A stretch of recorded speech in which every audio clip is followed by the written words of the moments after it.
চলে এলাম একটা নতুন রেসিপি নিয়ে। এটা হচ্ছে এগ চিলি। আজকে ফার্স্ট টাইম বানালাম। চলো রেসিপিটা তোমাদের সাথে শেয়ার করি। প্রথমে ডিমগুলো সিদ্ধ করে 4 টুকরো করে নিয়েছি। তারপরে এদিকে এক এক করে ভেজে নেব। এদিকে হচ্ছে এটা ব্যাটার করে নিয়েছি।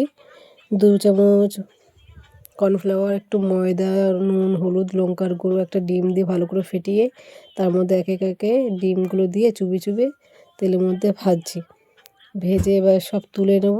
তোলা হয়ে গেলে আর এদিকে আমার সব কেটে গোছানো হয়ে গেছে। ক্যাপসিকাম, টমেটো, মটরশুঁটি আর পেঁয়াজ। আর এটা যেহেতু প্রথমবার রান্না করছি তাই তোমাদের সাথে শেয়ার করলাম। যাই হোক, এদিকে কড়াইতে আমি রসুন কুচি, আদা কুচি, কাঁচা লঙ্কা কুচি দিয়ে দিয়েছি। দিয়ে তারপরে একটু ভেজে নিয়ে ক্যাপসিকাম, পেঁয়াজ দিয়ে নিলাম। দিয়ে একটু নাড়াচাড়া দিয়ে নিচ্ছি। তারপরে মটরশুঁটি আর টমেটো কুচিটা দিয়ে দিলাম। দিয়ে একটু নুন দিয়ে নাড়াচাড়া দিয়ে তারপরে ওইদিকে সয়া সস, টমেটো সস সব কিছু দিয়ে দিলাম।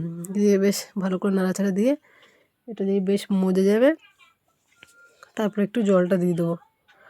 যেরকম গ্রেভি থাকবে সেরকমই জল দেওয়া হবে। এদিকে জলটা আমার ফুটে গেছে আর ডিম ভাজাগুলো এক এক করে সব দিয়ে দিচ্ছি। দেওয়া হয়ে গেলে বেশিক্ষণ ফোটাবো না, 2-3 মিনিট মতন ফোটাবো। ফোটানো হয়ে গেলে কর্নফ্লাওয়ার দিয়ে দেবো গুলিয়ে জলে অল্প করে। আর বেশি গ্রেভি করবো না, ওই জন্য হালকা করে দিলাম। যাই হোক, কেমন হয়েছে রান্নাটা কমেন্ট করে জানি। ওটা